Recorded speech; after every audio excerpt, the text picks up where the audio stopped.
कृषि आदानों की गुणवत्ता कैसे सुनिश्चित करें ई विषय पर। और ई विषय पर जानकारी देवा के वास्ते हमारे साथ कार्यक्रम में है डॉक्टर महेश कुमार कुमावत, कृषि अनुसंधान अधिकारी, कृषि आयुक्तालय, पंत कृषि भवन, जयपुर। कुमावत साहब, राम राम, कार्यक्रम में स्वागत। राम राम किसान भाइयों, राम राम। और जहाँ की अपनो विषय है आज को, कृषि आदानों की गुणवत्ता कैसे सुनिश्चित करें। सबसे पहले मैं आपसे ये जानना चाहूँगा कि खेती में काम आवा वाला मुख्य कृषि आदान कौन सा है।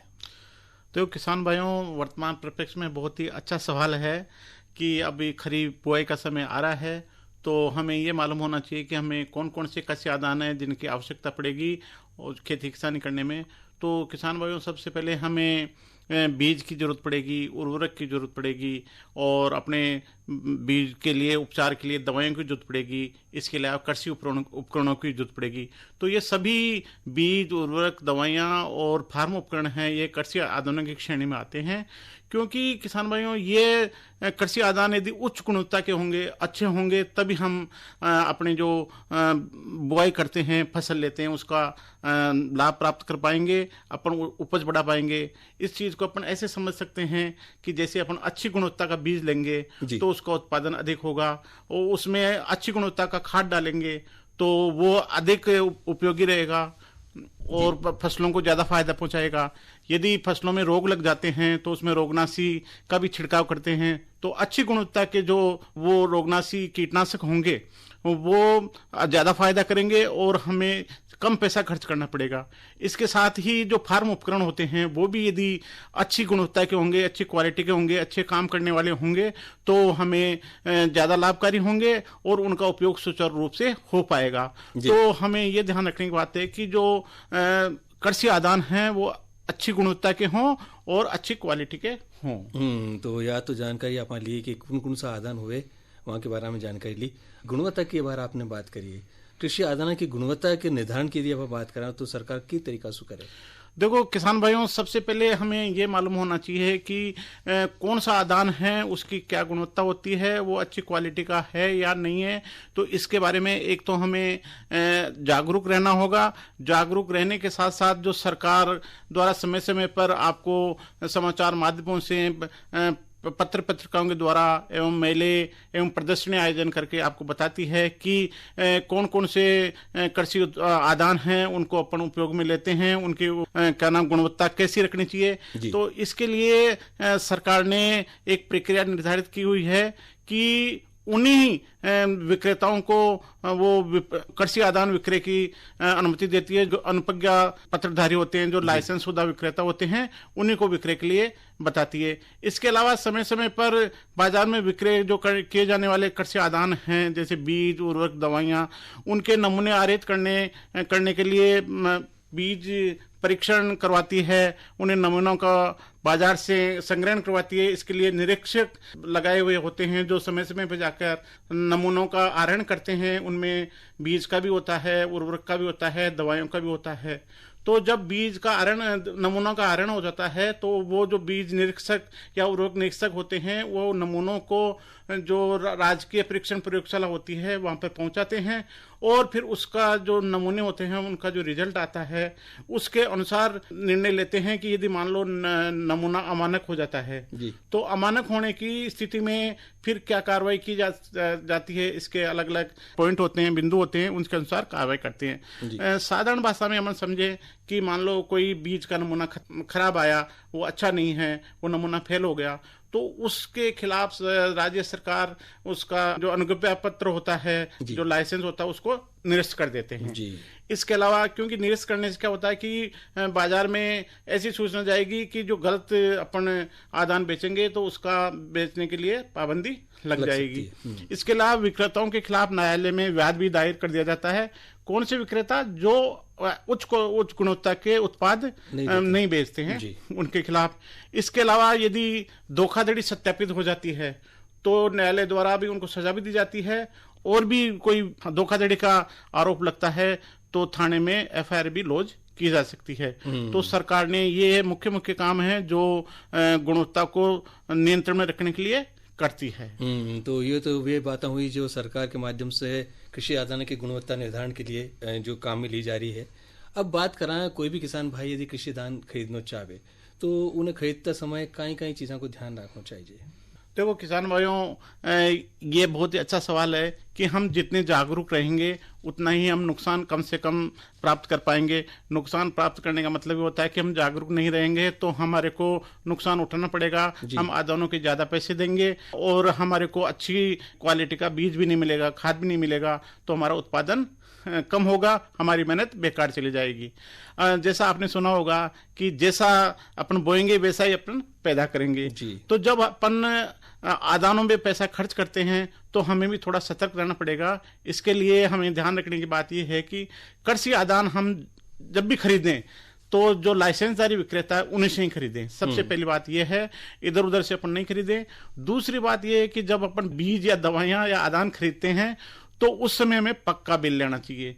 तो पक्का बिल लेने से अपने को क्या फायदा होगा कि हमारे पास प्रूफ रहेगा कि हमने ये आदान उस जगह से खरीदा है। यदि इसमें कोई समस्या रहेगी आदान में तो हम इसकी शिकायत कर सकते हैं, उसको बता सकते हैं, विक्रेता को बता सकते हैं, कंपनी वाले को बता सकते हैं, या कृषि विभाग या सरकारी अधिकारियों को बता सकते हैं कि हमने वहां से खरीदा था और इसमें ये समस्या है। बिल्कुल। तो वो पक्का बिल अवश्य लेवें।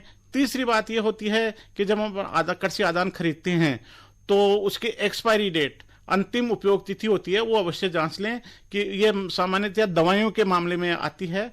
जो कीटनाशी दवाएं होती है उसमें रहती है कि एक्सपायरी डेट के बाद में यदि उपयोग में लेते हैं तो उसकी गुणवत्ता कम हो जाती है। तो ये क्वालिटी का ये भी एक पैरामीटर है। इसके अलावा यदि हम कोई इनपुट खरीद रहे हैं और हमें मालूम है कि कोई अनुदान मिल रहा है उस इनपुट पे, तो उचित माध्यम से हम कृषि आदान पे अनुदान भी प्राप्त कर सकते हैं। इसके अलावा किसान भाइयों, जो कृषि आदान हैं वो बाजार के हिसाब से भी खरीदनी चाहिए, वक्त को देख के भी खरीदनी चाहिए, क्योंकि हमारा प्रोडक्शन बढ़ना चाहिए, लागत बढ़ रही है तो हमारा उत्पादन भी अच्छा होना चाहिए। तो समन्वित रूप से अच्छा खाद, अच्छी दवाई, अच्छा बीज और अच्छे कृषि उपकरण यदि सही उपयोग से लेंगे, प्रबंधन करते हुए लेंगे तो हमें अच्छा उत्पादन प्राप्त होगा। बिल्कुल सही बात कर रहे हो। देखो कुमार साहब, ये हो कि अच्छा उत्पादन के लिए बीज और उर्वरक बहुत महत्वपूर्ण हुआ करे हैं, और यदि वहाँ का किसान भाई बहना ने बीज और उर्वरक का नमूना की जांच करानी है तो वहाँ के राज्य में भी कट्ठे करा सके हैं, और इनको कहीं शुल्क लागे है, थोड़ा सा इनके बारे में भी जानकारी दो। दो किसान भाइयों, राजस्थान भारत में सबसे बड़ा राज्य है, तो सरकार ने ये कोशिश कर रखी है कि हमारे जो किसान भाई हैं उनको अच्छी गुणवत्ता के कृषि आदान प्राप्त हो सके। इसके लिए किसान भाइयों के लिए राजस्थान के सभी क्षेत्रों में बीज परीक्षण प्रयोगशालाएं, उर्वरक परीक्षण प्रयोगशालाएं स्थापित की हुई है। राजस्थान में बीज परीक्षण प्रयोगशालाओं के 7 परीक्षण प्रयोगशालाएं हैं, जो दुर्गापुरा, जयपुर, जोधपुर, श्रीगंगानगर, बीकानेर, उदयपुर, कोटा एवं भरतपुर में कार्यरत है। तो इन बीज परीक्षण प्रयोगशाला में किसान स्वयं के स्तर पे भी बीज की जांच करवा सकते हैं। इसके अलावा कोई किसान भाई को लगता है कि जो उसने उर्वरक खरीदा है उसकी गुणवत्ता निम्न कोटि की है, उसको संशय होता है, तो वो राजस्थान में उर्वरक नमूना परीक्षण प्रयोगशालाएं जो 7 है और एक बायो फर्टिलाइजर लैब है, कुल मिला के 8 परीक्षण प्रयोगशालाएं हैं जो राज्य के अलग अलग क्षेत्रों में हैं, जो जयपुर, जोधपुर, उदयपुर, भरतपुर, अजमेर, कोटा, श्रीगंगानगर में स्थित है।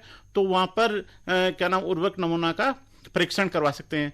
किसान भाइयों, एक जो सबसे महत्वपूर्ण बात है कि जो आप बीज एवं उर्वरक नमूनों की जांच करवाएंगे, वो नमूना आपके नजदीकी जो बीज या उर्वरक नमूना प्रयोगशाला है वहां पर आप ले जाके दे देंगे, तो वहां पे कृषि अधिकारी या परीक्षण निरीक्षक मिलेंगे, वहां पे इसका कोई शुल्क नहीं लिया जाएगा।